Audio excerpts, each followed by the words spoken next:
Voltamos com o nosso Tome Ciência, nesse especial sobre a Amazônia. Nós discutimos, na verdade, os processos de desenvolvimento e a própria população, como se insere nessa característica de trabalho, ou seja, o povo da Amazônia.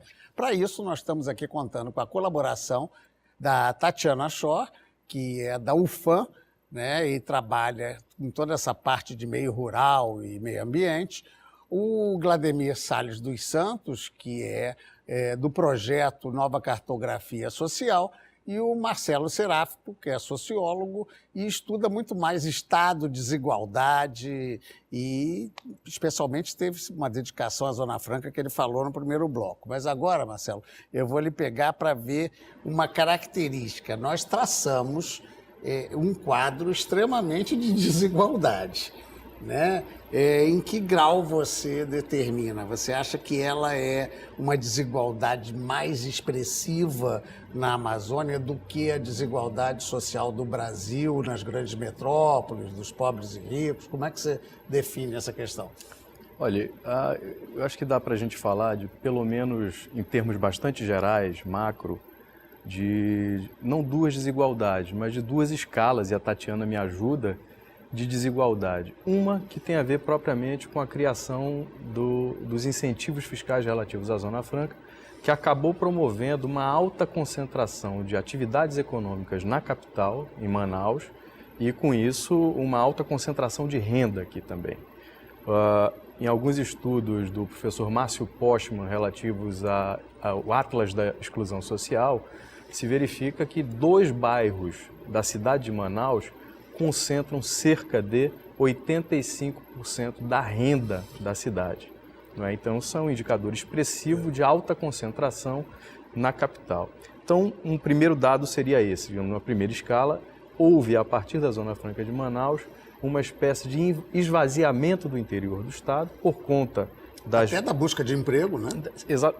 De um lado, da busca de emprego, da busca de renda, mas de outro, do abandono mesmo de determinadas políticas no interior do Estado. Esse é um primeiro dado. Então, há uma desigualdade de distribuição da riqueza dentro do Estado. Por outro lado, há uma alta concentração e desigualdade na área metropolitana de Manaus, na região metropolitana de Manaus. Dados recentemente publicados, agora em 2014, revelam que Manaus, dentre as 10 zonas metropolitanas do país, é a que tem os piores indicadores, a despeito de ter havido uma pequena melhoria. Mas se você desagrega os dados, portanto, se pega Manaus e as outras 13 cidades que compõem a zona metropolitana, a região metropolitana, é provável que os indicadores dessas 13 cidades sejam mais baixos do que o de Manaus. Não é? Tá, agora, aquilo que eu quis comparar, que é a grande cidade, a grande urbe, que tem regiões metropolitanas do centro e centro-sul do país. Sim. Essa desigualdade é flagrante na questão da favela. Sim. Aqui, ela está escondida, né, também nos povos ribeirinhos. Claro que há problemas da metrópole, mas essa diferença também existe, não? Olha, a disparidade de renda, segundo esse estudo que eu fiz menção, em Manaus, do que ganha menos para o que ganha mais, é da ordem de 47 vezes. Não é? É a que apresenta uma das maiores disparidades. E isso significa dizer, então, que a renda média é muito baixa. E que há um acúmulo... Isso em relação ao país em relação ao país é significativo. São Paulo, salvo engano, é de cerca de 30 vezes, não é? Que é a capital mais dinâmica ainda hoje industrialmente.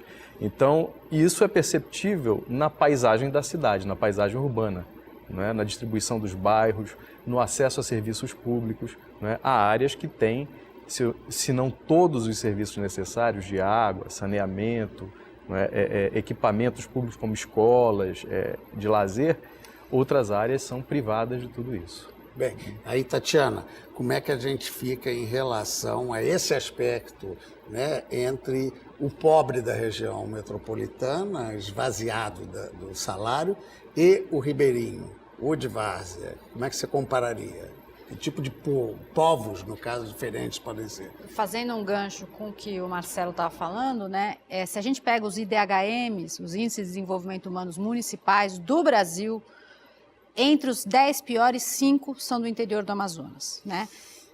Quem ganha é um município chamado Atalaia do Norte, né, que é um município que fica à beira do rio Javari, fronteira com o Peru, né, que é uma grande terra indígena, né. É um lugar em que você tem uma desigualdade, um problema de pobreza, né, que é diferente das outras regiões, porque é um momento no qual você tem a modernidade que se cruza com o tradicional e uma enorme transformação muito rápida. E o melhor exemplo disso, é o que a gente tem estudado nos últimos anos, é a transformação dos hábitos alimentares. Então você vai para o interior do estado do Amazonas, as pessoas estão deixando de comer as comidas tradicionais, né? O frango industrializado que vem do Paraná, né?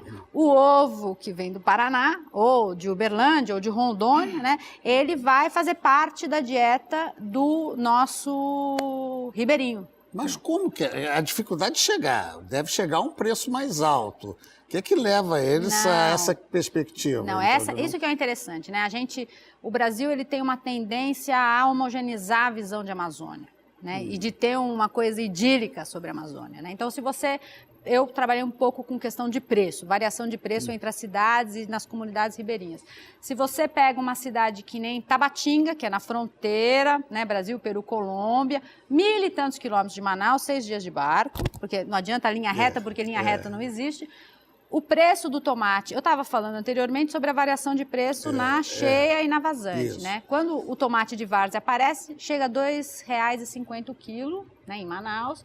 Quando a gente está no período de cheia, chega a R$ 8,00 o quilo. E em Tabatinga, se esperaria que o preço fosse mais caro, porque é mais distante. Mas os meios de comunicação se revolucionaram. 2, os meios de transporte se relacionaram. Então, em Tabatinga tem um dono de supermercado, as nossas elites locais, né? Um dono de supermercado que ele tem uma balsa, ele negocia preço direto com o CEAGESP. De São Paulo, o tomate vai direto para lá, então o preço do tomate é mais barato em Tabatinga. Então, mas aí vem de avião, né, no caso? Ou não? Não, vem vindo. Como eu disse, vem vindo. Não tem esse. E o que é muito... O nosso frango da nossa agroindústria, né? Chega, agora eu tive recentemente... fazendo uma pesquisa do lado peruano, chega até a cidade de São Pablo de Loreto, não São Pablo de Loreto, que é aquele lugar onde o Che Guevara foi, né? E o nosso frango chega lá, né? E chega barato, né? Isso reflete o quê? Quando a gente está falando disso, da transformação da Amazônia, nós estamos falando, na verdade, da modernização do Brasil. Nós estamos falando do impacto da agroindústria brasileira, nossa soja, nosso milho, né? E o que isso significa para a devastação da floresta e para a mudança, né, dos hábitos tradicionais da população. Tá, e vocês têm percebido isso claramente no levantamento, Vladimir? Sim, com certeza. O que está muito ligado ao que a professora Tatiana tem falado, né? Na realidade, quando as organizações sociais, na forma de identidade, né, se apropriam, né, desses instrumentos técnicos que antes servia para dominá-los, né, eles se apropriam desse espaço, né, dos meios técnicos e até políticos, né, eles estão dizendo quem eles são, né? Eles estão se autodefinindo, né, se autoclassificando, se reelaborando socioculturalmente, né?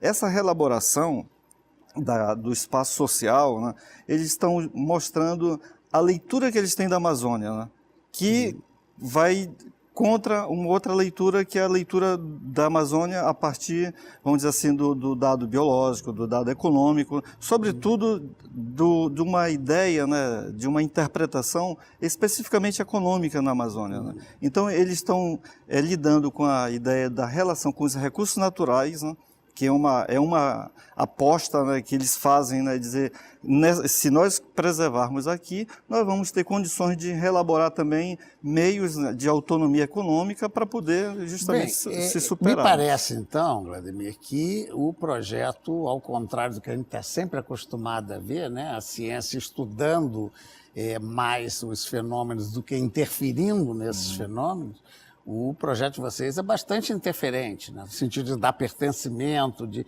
mexer com a cabeça dessa população. Mas assim, aí nós temos uma maneira, né, de lidar, né, com o campo empírico da seguinte forma, né? Eles que decidem, eles que tomam iniciativa, né? E nós apenas instrumentalizamos, né? Aqui tem toda uma discussão, né, de questão da tutela, questão da mediação, mas nós tentamos interferir o mínimo possível, né? Aí a ideia de proximidade, de diálogo, né? E que isso vai construindo também para que eles possam também se superar, né? E dar mais ênfase na sua autonomia, né? E isso exige o quê? Exige também uma tomada, né, de compreensão, né? Até mesmo de mudança de conhecimento na perspectiva amazônica, né? E até na perspectiva dos grupos sociais, né? Que a Amazônia não é homogênea, né? Ela tem essas diferenças de formas, né, de existência. Os mapas estão mostrando essa questão. Agora, eu perguntaria para a professora Tatiana, parece que você produz lá, trabalha numa equipe, por ser da área de geografia, que faz um levantamento semelhante nos municípios também. E existe uma participação também de população ou é mais técnica mesmo dos profissionais? Não, é diferente, bem diferente do que eles fazem, né? Eles têm toda uma abordagem antropológica, eles têm um tempo diferente do tempo do que nós fazemos. O que a gente faz, né? No meu grupo de pesquisa, que é o Núcleo de Estudo e Pesquisa das Cidades na Amazônia Brasileira, a gente reconhece que você tem pouca formação técnica no interior. Então, a gente montou um curso de geoprocessamento, de inclusão digital e geoprocessamento com software livre, né, para poder capacitar técnicos municipais da saúde, da educação, né, para poderem fazer o trabalho que lhes é demandado de Brasília. Né? Então, por exemplo, o agente comunitário de saúde, agora ele tem que tirar ponto, né, das localidades na qual ele atua. Só que ele não tem a menor ideia como fazer, né? Então, nós temos... Tirar ponto seria o quê? Desculpa. Tirar ponto é marcar o ponto com o GPS. Marcar a localização. A localização com o GPS. Podia parecer marcar o ponto de trabalho. E todas as cidades agora, né, a partir de 20 mil habitantes, que é o nosso caso, as sedes municipais, elas têm que ter um plano diretor, né? E o plano diretor implica, né, um certo mapeamento da cidade. Então, a gente já há alguns anos faz um processo de capacitação aberta de técnicos, quem quiser participar, para poder gerar esses mapas, né, que é muito diferente do que eles fazem. Do deles tem uma questão de apropriação, né, de reconhecimento. Que mesmo que ele diz sem grande interferência, acaba sendo estimulado, né, a uma consciência política de si mesmo, né, acaba sendo um fator interferente no bom sentido. Claro. Não, eu vou dar um exemplo que o trabalho deles nos chama muita atenção, não faço parte da equipe, mas eu gosto muito do trabalho deles, que é os quilombolas, né? 10 anos atrás não se falava em quilombo no Amazonas, né? A questão racial, a questão do racismo no estado é uma coisa muito velada, aqui em todo o Brasil, mas aqui a questão com os quilombolas é muito velada. E a partir do trabalho que o grupo deles tem feito, isso tem aparecido, né? E tem sido reconhecido, e os quilombolas têm se reconhecido como quilombolas. E como tal, reivindicado sua terra. E aí vai. Da capacidade. Aí o acesso às políticas públicas entra em outro patamar. Isso. Né? Pois não, acrescente aí. Algo, André. Se a gente pega essas iniciativas que vêm sendo tomadas pelo grupo da cartografia social, outras de algumas entidades locais que têm tido iniciativas junto à unidade de conservação, por exemplo, na proposta de Resex, na rediscussão do tema sobre parques nacionais, não é? O que dá para perceber é uma tentativa de protagonismo de sujeitos que, em geral, são esquecidos pela definição das políticas públicas. Isso está havendo um crescimento. Não é? Evidentemente, o caso da cartografia prova, digamos, que é possível fazer e como é possível fazer. O problema maior talvez seja de que quais seriam as instâncias decisórias a partir das quais esses grupos possam ou podem participar de fato, não é, da construção do seu próprio destino.